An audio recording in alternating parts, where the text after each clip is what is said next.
llego a la obra de Raquel Camaña a partir de mi tesis de maestría y de la continuación de mi trabajo de investigación inicial, que tiene que ver con la temática de, para decirlo en términos muy presentes, ¿por qué la educación, por qué la docencia es un trabajo de mujeres?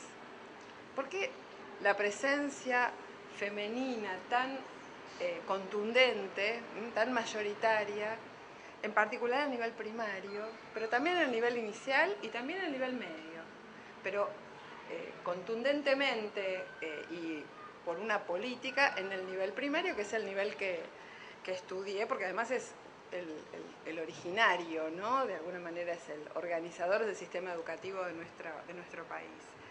Y también porque fui profundizando la investigación y también el desarrollo teórico en la teoría de género, y recientemente, digo recientemente, algunos de ustedes son muy jóvenes, entonces seguramente les parece que hace un montón, para mí es recientemente porque hace unos 8 años me estoy dedicando a temas que tienen que ver con la construcción social del cuerpo sexuado, o sea, básicamente sexualidad y educación. Educación sexual, enfoque de género, y la obra de Raquel Camaña admite esta doble lectura, porque, y ahora voy a contextualizar cómo llego a esta obra, en la obra en Pedagogía Social, que es el libro que tenemos acá, que veo que está muy bien conservado, y bueno, ojalá les interese leerlo y también cuidarlo, con el mismo amor que veo que lo cuidan en la biblioteca. En esta obra de 1916 hay una cantidad de ideas tremendamente innovadoras que, bueno, que me gustaría plantear y, bueno, de alguna manera interesar a seguir profundizando, ¿no? Entonces, cuando me invitan en la desde la biblioteca, pensar en esta obra, pensar en una obra que en su momento me permitió una lectura alrededor del tema de las mujeres maestras y después me permitió otra lectura alrededor del tema de la educación sexual y el papel de la escuela en la educación sexual, digo, es para celebrar que hayamos tenido una maestra llamada Raquel Camaña, que además vivió 32 años, muy prolífica en su producción. Y acá es una primera cuestión que quiero decir porque creo que está bueno en este contexto hacerlo. Tenemos una cantidad de antecesoras, de maestras, de pedagogas, que a veces la historia de la educación no terminó de reflejar, no terminó de estudiar o no le dio el lugar que para las prácticas educativas tuvieron en su momento, o no se llegó a ver lo innovador de un pensamiento en su momento, porque a veces los pensamientos son tan innovadores que son disruptivos y que prácticamente, ¿no?, hacen tanto ruido que son desechados. Pero esta es una primera cuestión que quiero decir, con fuerza académica y política. Tenemos una serie de generaciones y creo que la historia de la educación a veces no fue lo suficientemente respetuosa de la producción de algunas maestras, de algunas mujeres que reflexionaron, que produjeron, que trabajaron sobre problemas educativos. Y con frecuencia, y hay un modelo que fue muy androcéntrico, ¿no? O sea, centrado en la producción masculina, que a veces cuando se hace historia de la educación, se hace historia de, bueno, los grandes pedagogos, entonces estudiamos, como no hay mucho tiempo con frecuencia para estudiar, hacer un curso muy vasto, bueno, se estudian los grandes pedagogos, y a veces esos grandes pedagogos fueron filósofos, en general filósofos, o maestros que tuvieron la oportunidad de publicar, de hacer públicas sus ideas, que eran hombres, y que, bueno, que produjeron más o menos ideas interesantes, pero que no eran los únicos. Y a veces la historia pone como importantes a algunas personas y omite otras. Entonces, la primera cuestión que quiero decir es esta, que por suerte hay líneas de investigación, y en la Argentina la línea que desarrolló Adriana Puigros, que fue la profesora que me habilitó a conocer a Raquel Camaña, hay historias de la educación que empezaron a hacerle honor a la producción de alguna manera de grupos subordinados, de grupos con menos oportunidades de publicar, de grupos que sabemos también tienen una producción pedagógica que a veces no es la producción del canon pedagógico, ¿no? Bueno, dicho esto, voy al tema del origen, ¿por qué llego? ¿Cómo llego? La pregunta de por qué somos tantas mujeres en la educación es una pregunta que, como obviamente cualquier otro proceso social, tiene unas respuestas con múltiples niveles. Tal vez la primera respuesta que durante mucho tiempo se fue dando fue, bueno, es un trabajo mal remunerado, se gana poco, y entonces, bueno, las mujeres dependientes económicamente de un padre, de un marido, podían ganar menos, porque digamos, se suponía, estoy hablando de tiempos de hace mucho tiempo, no estoy hablando de la actualidad, pero se suponía, una respuesta posible podría ser la respuesta económica.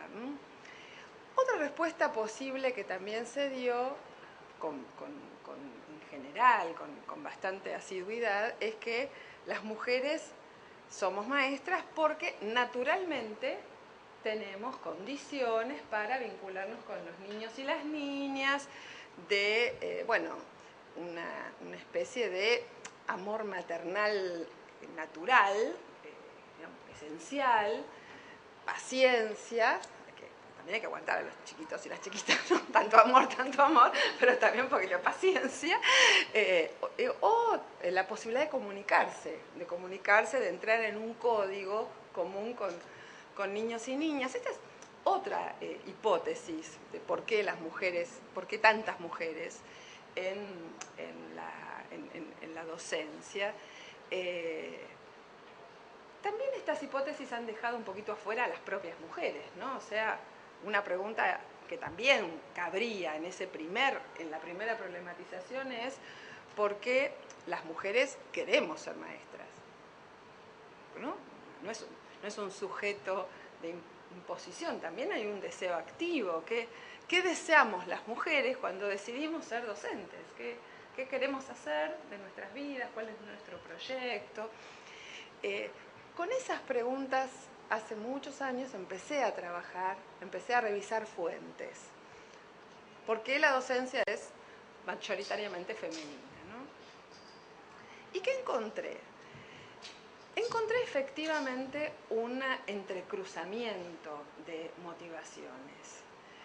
Mi hipótesis principal, y que está en este libro, que es Mujeres en la Educación, que también creo que está en la biblioteca, digamos, es un trabajo que es una compilación de trabajos de otros compañeros y compañeras y dos míos, es que en la Argentina, en nuestro país, la docencia es femenina porque hubo una política activa de atracción de las mujeres a la escuela. Una política activa, ustedes recordarán a Sarmiento, que fue uno de los precursores, pero de toda una clase política que pensó: tenemos que crear una enorme masa, una masa crítica de personas dispuestas a trabajar en las escuelas, y a fines del siglo XIX y a principios del siglo XX, las mujeres como grupo, en realidad las niñas y sus papás y sus mamás,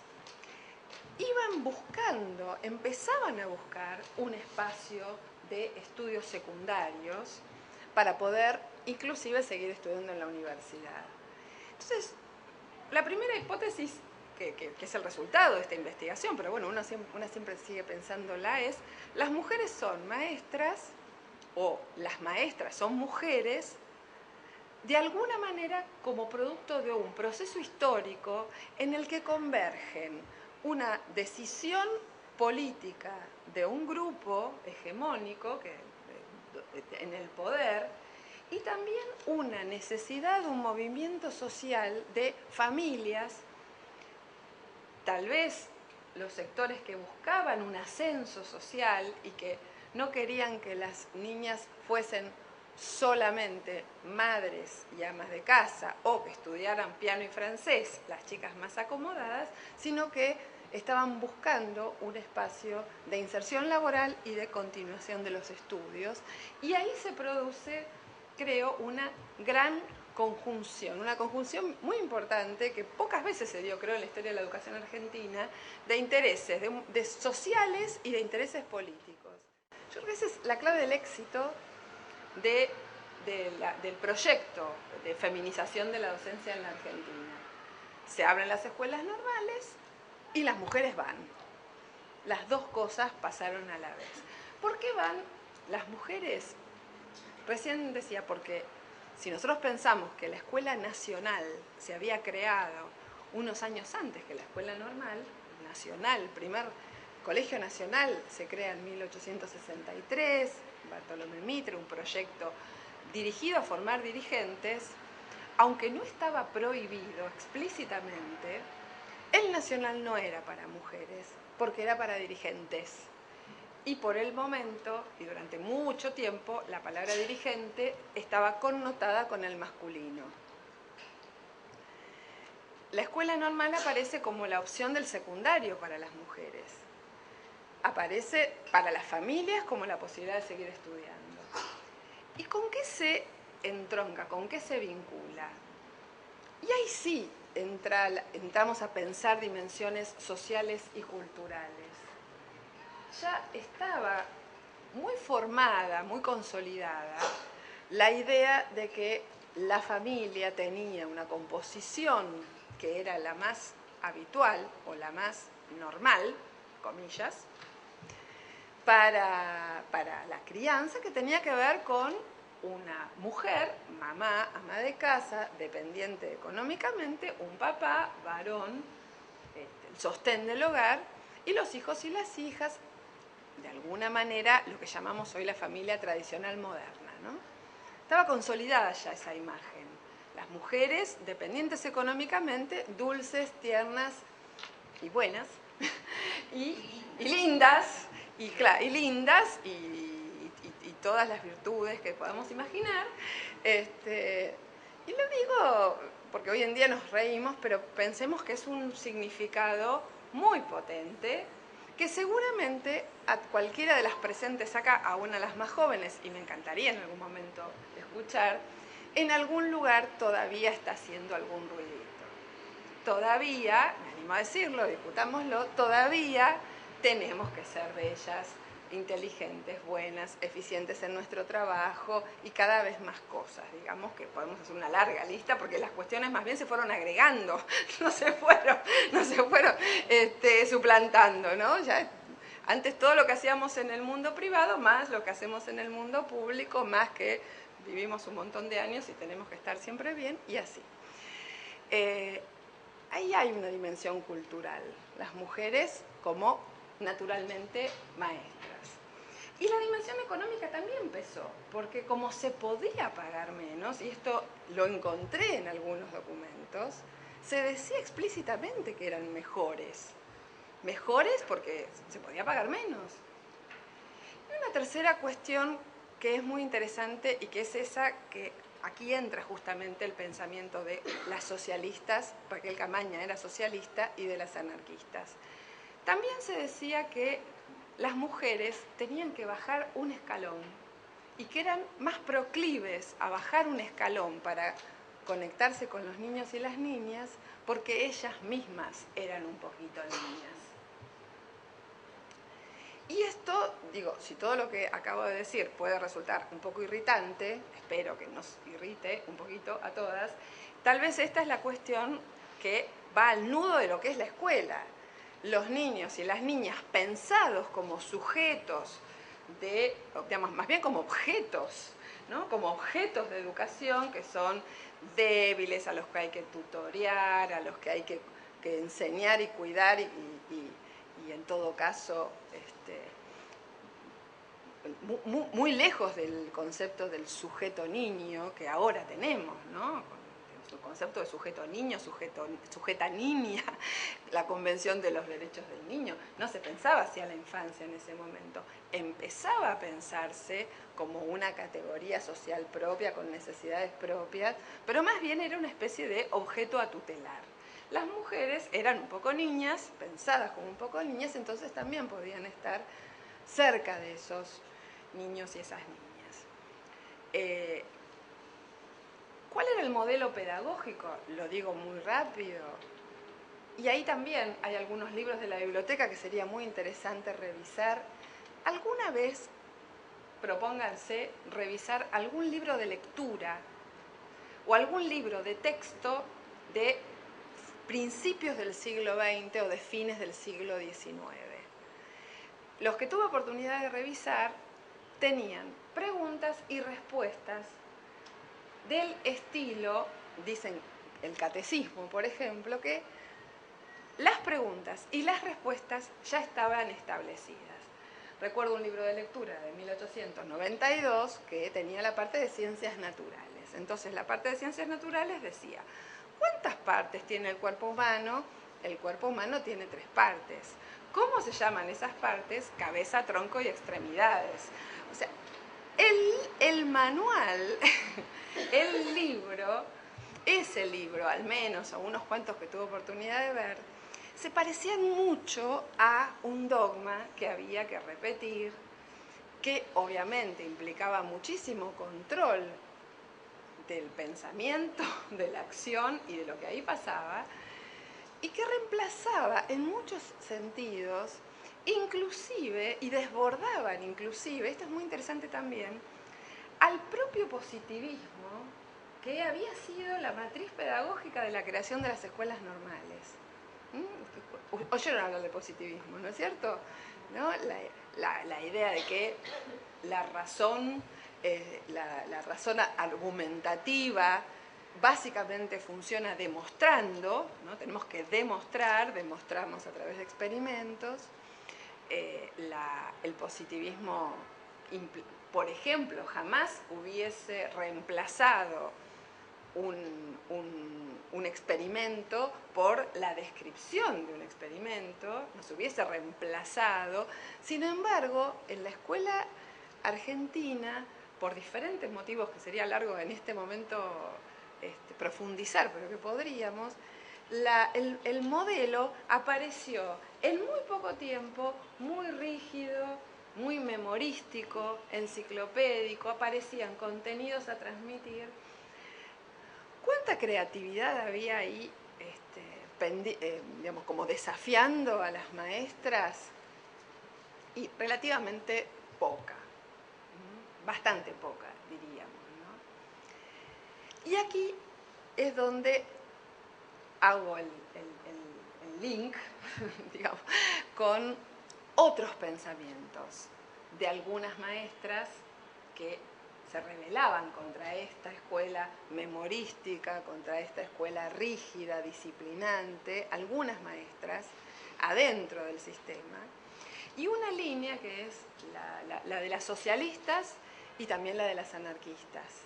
Las socialistas, Raquel Camaña era socialista, reitero, también Alicia Moró de Justo, seguramente habrán oído hablar de ellas, se expidieron muy explícitamente en contra de este modelo, de este formato memorístico, de este formato rígido, básicamente porque sostenían que iba en contra del pensamiento autónomo, del desarrollo del ciudadano, de la ciudadana, de la capacidad de decisión. Ambas pedagogas trabajaron en contra de este modelo que podríamos identificar a fines del siglo XIX, principios del siglo XX, con estas características de saber congelado, de saber pedagógico rígido, ¿no? Y Camaña dice, en algún lugar de la pedagogía social justamente,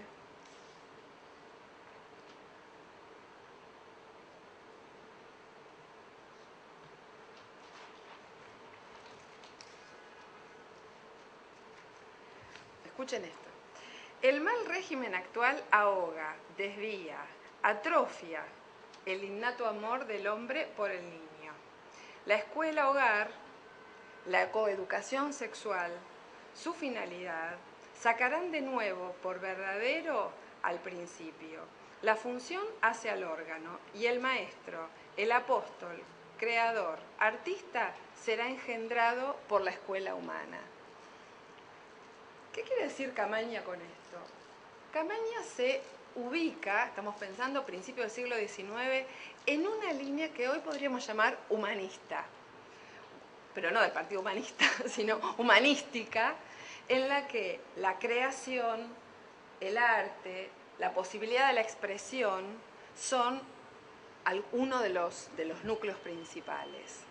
La escuela, como el formato que ella observa es rígida, la escuela atrofia, por eso dice la función hacia el órgano, la escuela atrofia la creatividad, la posibilidad de la expresión, la escuela atrofia inclusive la capacidad de pensamiento autónomo. Entonces, en este sentido, Camaña es crítica de las escuelas y es crítica de las mujeres que están en las escuelas. Sin embargo, y ahí viene lo interesante, por lo menos desde mi punto de vista, para recuperar, Camaña sostiene que una de las funciones humanas centrales es la crianza, para las mujeres y para los hombres. Y en ese punto es disruptiva también, de alguna manera, con el pensamiento hegemónico que incluye solamente a las mujeres en la responsabilidad de la crianza. Camaña dice, las mujeres tienen la obligación de criar y los hombres también tienen la obligación de criar. ¿Y qué significa criar? En Camaña, criar significa cuidar, significa habilitar a las generaciones jóvenes en el desarrollo de todas sus capacidades humanas, humanamente. Y en este sentido, por lo menos en este libro, Pedagogía Social, que es un libro muy, bueno, se puede leer de muchos modos, yo creo que también en este sentido Camaña discute el papel maternante de las mujeres en la docencia. Las mujeres no deben, entre comillas, ¿no?, reproducir en la docencia el lugar de madres. Las mujeres tienen que transformar la escuela en el sentido de producir situaciones de aprendizaje, situaciones de creatividad que permitan, reitero, el pensamiento autónomo. Pensemos que, nuevamente, Camaña era socialista. Y acá necesito recurrir a dos también vertientes teóricas. A principios del siglo XX, que es el momento en que produce su pensamiento Camaña, podríamos ubicar en los estudios de género lo que se llama la primera ola, entre comillas, la primera ola del feminismo. El feminismo como movimiento social, las mujeres pensando sobre mujeres y pensando en la condición social de las mujeres, a principios del siglo XX tuvieron una primera expresión muy fuerte en nuestro país y también en general en los países del mundo occidental, porque lo que se pedía como piso era que las mujeres pudiesen votar. El movimiento de principio, de todo principio del siglo XX, pensemos que el voto en la Argentina llega en 1947, pero hay otros países que tienen durante la primera parte del siglo XX el voto femenino. El voto, el sufragio, es la lucha principal que tienen las mujeres que piensan sobre la situación de las mujeres, ¿no? A eso me refiero cuando hablo de movimiento social de mujeres. Lo que pasó con ese primer feminismo es que con frecuencia se criticaba que las mujeres no tenían derechos mirando al modelo masculino, digamos, mirando al modelo del patriarca. Entonces se criticaba que las mujeres no podían votar ni ser votadas. También se reclamaban derechos económicos, la posición de las mujeres era de mucha subordinación económica y también de subordinación intelectual. Estas mujeres, las socialistas y las anarquistas en particular en la Argentina, produjeron muchos trabajos en contra de la subordinación intelectual de las mujeres. Y se veía la docencia como parte de esa subordinación intelectual.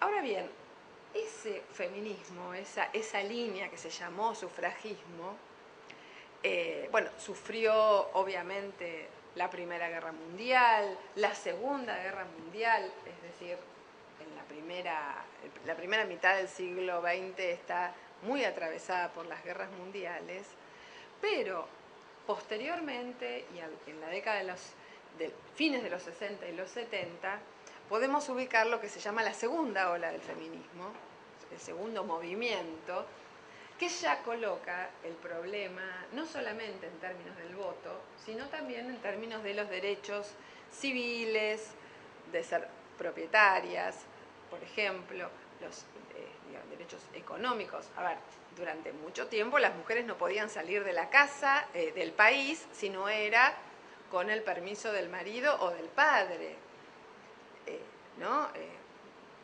Recién en 1929 hay derechos civiles para las mujeres y las mujeres ya eran maestras del siglo XIX. Digamos, en este momento que estoy diciendo, la década del 60 y del 70, estos derechos, los derechos que tienen que ver con la patria potestad compartida, que hoy nos parece algo tan natural, ¿no? O sea, no existía la patria potestad compartida. Los derechos sociales que tienen que ver con la educación, con la salud, los derechos políticos, son derechos que en la década del 60 y del 70 se colocan en el centro del movimiento de mujeres pidiendo la igualdad, pidiendo la igualdad de derechos. Tal vez por eso las miro, sobre todo a las chicas más jóvenes, muchísimas de las posibilidades que ustedes tienen ahora, seguramente las mamás o las abuelas no las tuvieron.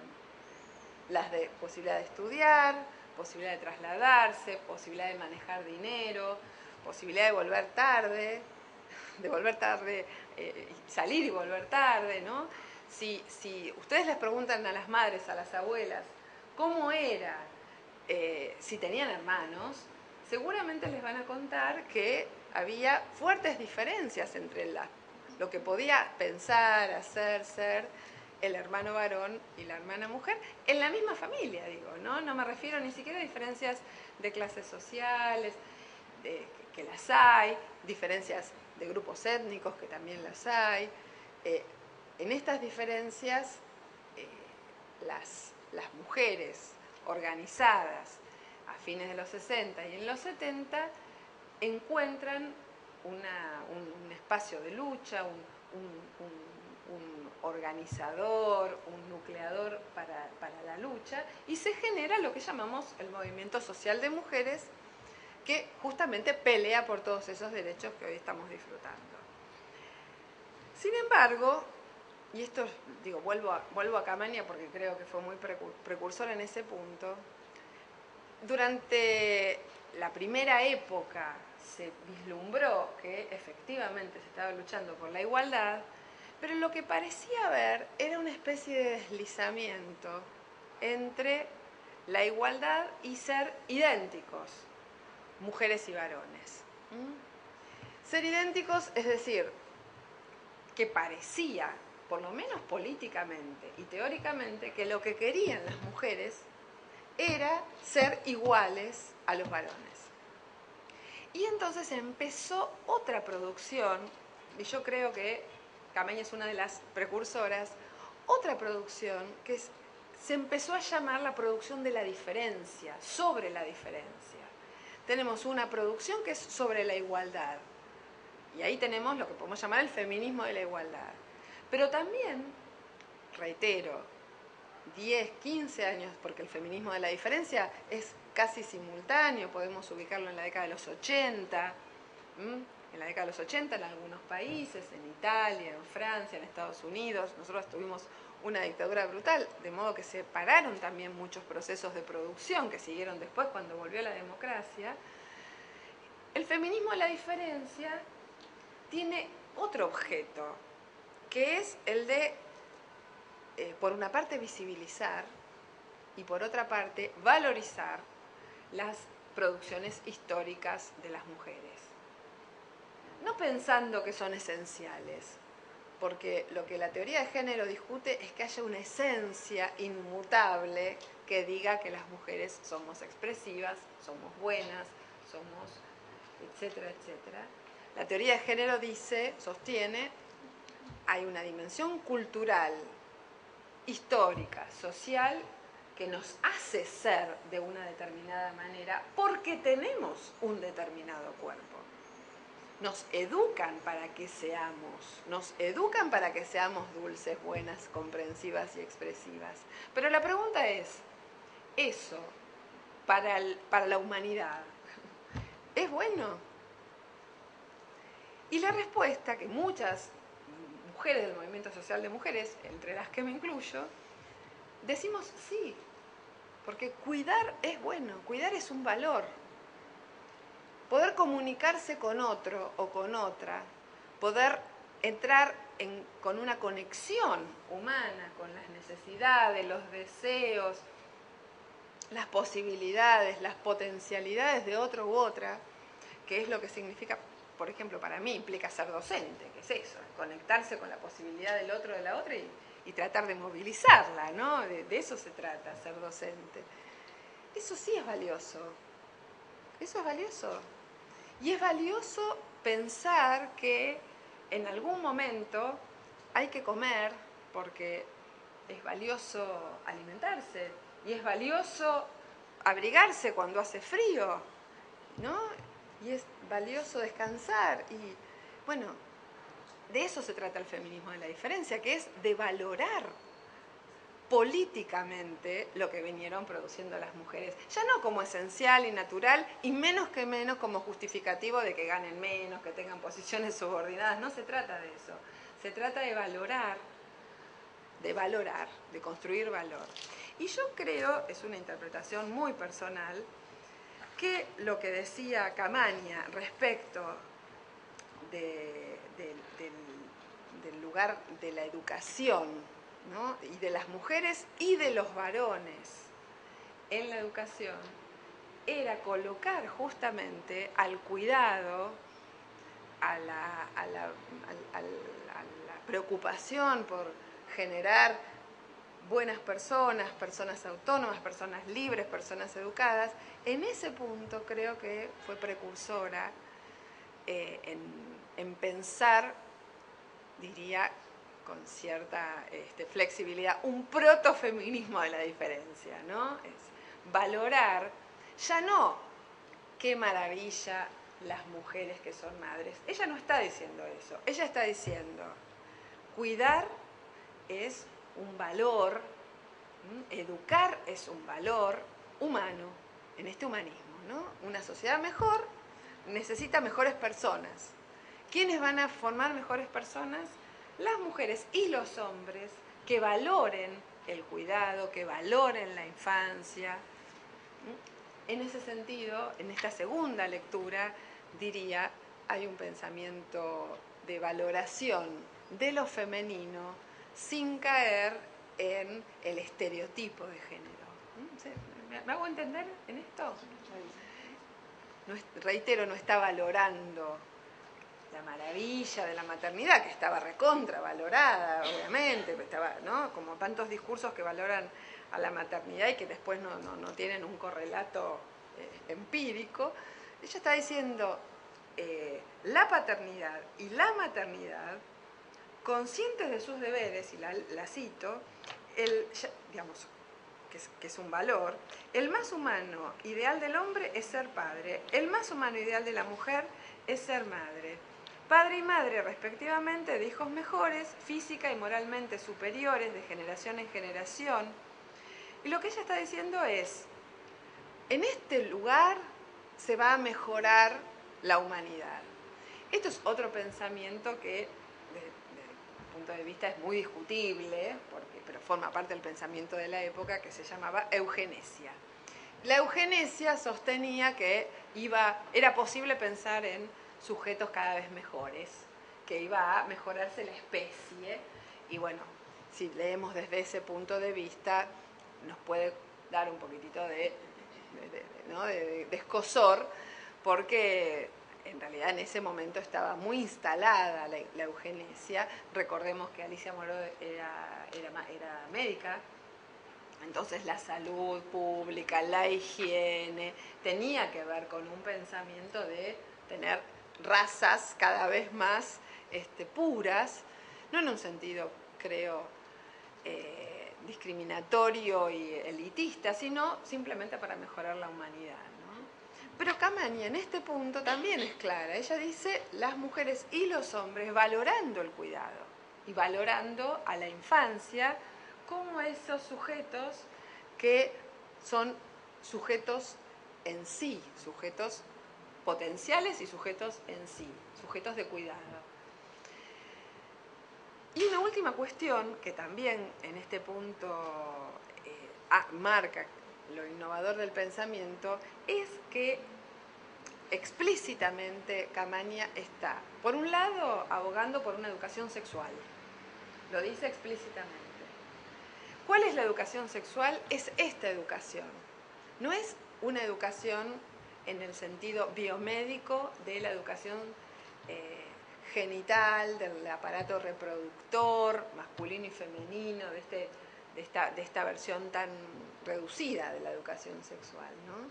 No está sosteniendo ni la enseñanza de los métodos anticonceptivos, ni el trabajo meramente sobre la biología de la reproducción, que es lo que con frecuencia se llamó y se sigue llamando, ¿no? Ahora al final me gustaría referirme un poquitito a esto. No se está refiriendo a una educación sexual biomédica. Ella está diciendo, esto es la educación sexual, es educar a mujeres y hombres para que asuman su papel social, que asuman su rol en la educación infantil, que asuman su responsabilidad y a su vez que sean autónomos, democráticos y ciudadanos y ciudadanas plenas, digamos, ¿no? Entonces, en este punto, creo, el tercer punto, desde el punto de vista, es también un punto innovador o para seguir leyendo.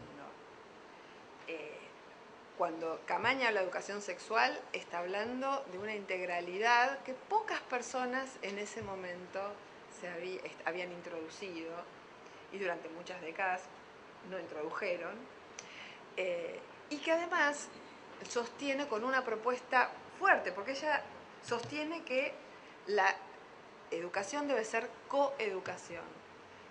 O sea, lo que nosotras hoy llamamos educación mixta, que también aparece casi como poco cuestionada, sobre todo a nivel primario. Hay escuelas medias que siguen teniendo separación entre sexos.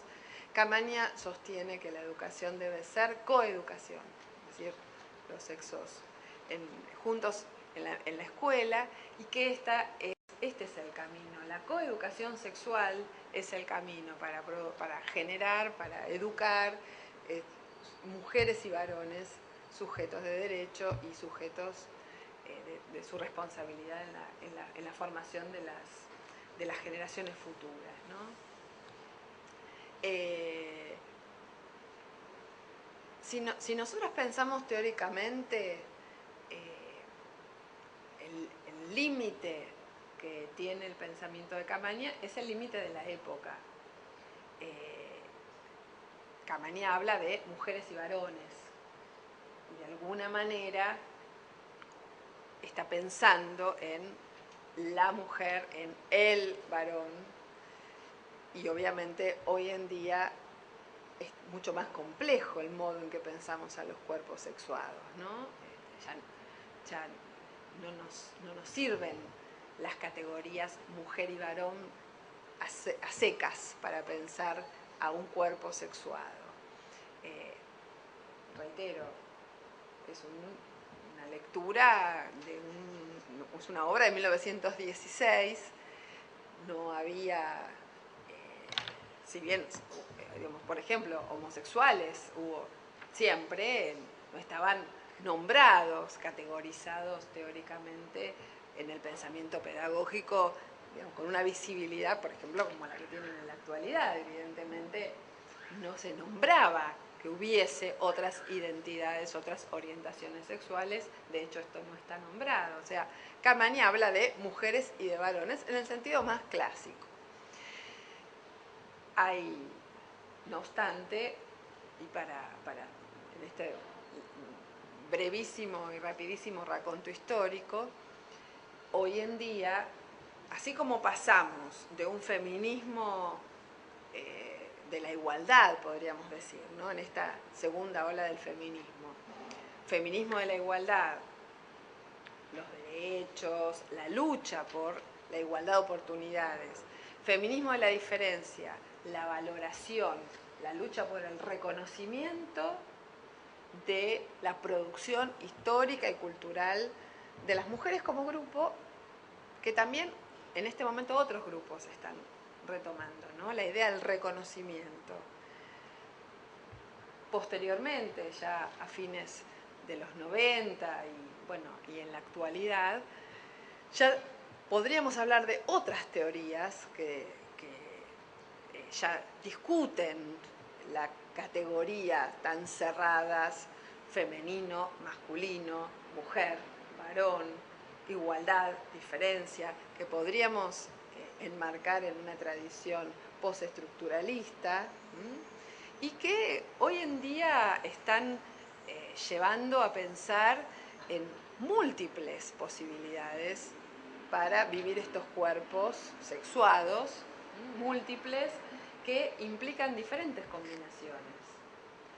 Una dimensión es la dotación biológica que tienen nuestros cuerpos, que además a veces es visible y claramente distinguible, y otras veces no es tan claramente distinguible. No sé si vieron hace unos años la película XXI. Si no, las invito a verla, está en los videos. XXI muestra justamente la historia de una persona cuyos genitales externos no fueron tan claramente, ¿no?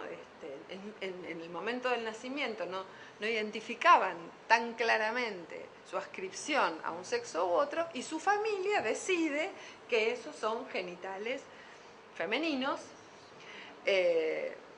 Frente a la duda, la familia decide, ¿no? Y la película es interesante porque muestra que en algún momento hay algún ruido corporal que siente esa chica, que en el momento de la adolescencia no le crece el pecho, se encuentra con que no tiene los caracteres secundarios esperables en el momento de la adolescencia, y le van pasando también algunas cuestiones personales, íntimas, subjetivas, que van haciendo que se cuestione su propia orientación, ¿no? Digo, esta es una muestra de que lo que decimos como sexo, la dotación biológica, también está leído culturalmente, y que en algún momento, reitero, cuando no es tan nítido, hay una atribución que es social, es cultural, y alguien decide, bueno, esta es una niña, porque si aparece un pene muy chiquitito, atrofiado, en general las familias tienden a decir que es una niña, ¿no? Porque nadie quiere tener un hijo con un pene chiquito. Esto es un tema muy complejo, ¿no? Familiar, cómo se decide esa identidad, que también tiene que ver con valores de género, ¿no? Con la representación social de cómo tiene que ser un varón. Pero eso es una dimensión, la dimensión biológica, que es la dotación y que además entra en relación con una cultura que hace que vivamos nuestro cuerpo, vistamos nuestro cuerpo. Hoy en día decimos producimos nuestro cuerpo, ¿no? Todas las mañanas producimos el cuerpo y de hecho, si leemos nuestros cuerpos, podemos identificar más o menos grupos sociales, más o menos generaciones. De alguna manera hay una determinación económica y en algunos sentidos esa determinación económica es muy fuerte. Por ejemplo, en la dentadura, ¿no? Cuando la dentadura, los sectores más pobres tienden a perder piezas dentales con muchísima más frecuencia por problemas de higiene, por problemas de atención médica, por carencias, por exclusión social, y a veces ese cuerpo termina pareciendo una edad mayor porque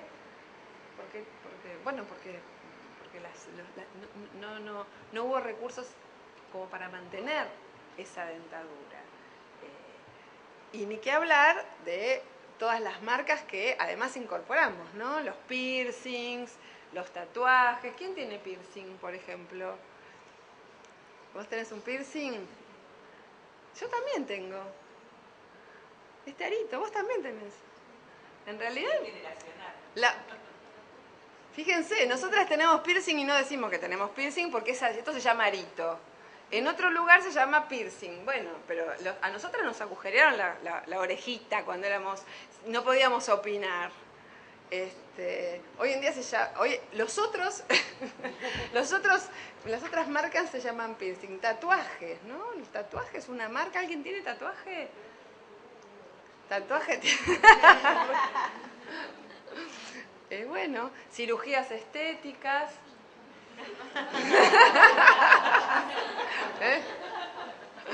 Cirugías, implantes dentales, DIU. Hay una cantidad, ¿no? Hay una cantidad de intervenciones sociales que tenemos. No. Otro implante. Otro. No. Construimos nuestros cuerpos. De alguna manera la cultura interviene en la construcción de nuestros cuerpos. Y esa cultura que interviene también va proveyendo algunos instrumentos para que estos cuerpos cambien. Hoy en día pensamos que la identidad es una construcción relativamente inestable.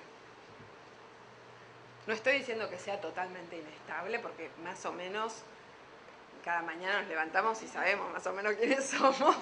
O sea, es de alguna importancia mantener alguna continuidad, pero también hoy podemos pensar en que hay una relativa inestabilidad y que como la vida tiene muchas fases, muchos momentos, hay posibilidades múltiples de cambiar, inclusive cambiar de sexo, inclusive hacer intervenciones físicas que tiendan a cambiar de sexo.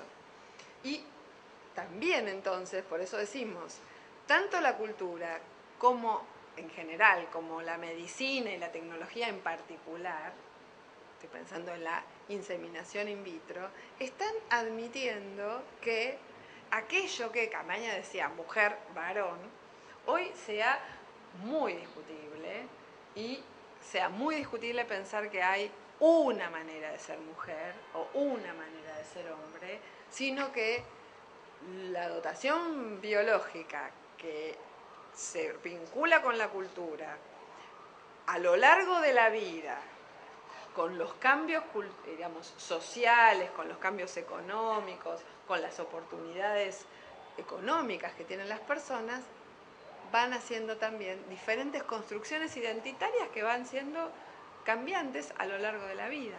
Entonces, hoy es muy difícil sostener, como decía Camaña, que vamos a hacer una educación sexual para las mujeres, porque las mujeres tal cosa y por los varones tal otra. Sería muy difícil pensar en esta línea. Por eso no estoy diciendo volvamos a Camaña, ¿no? Estamos diciendo hay una maestra, una mujer precursora de muchos temas y muchos otros quedan en la limitación de su época, ¿no? Aunque ya desbordó a su época y creo que ya ha desbordado. Entonces, bueno, para ir cerrando digo,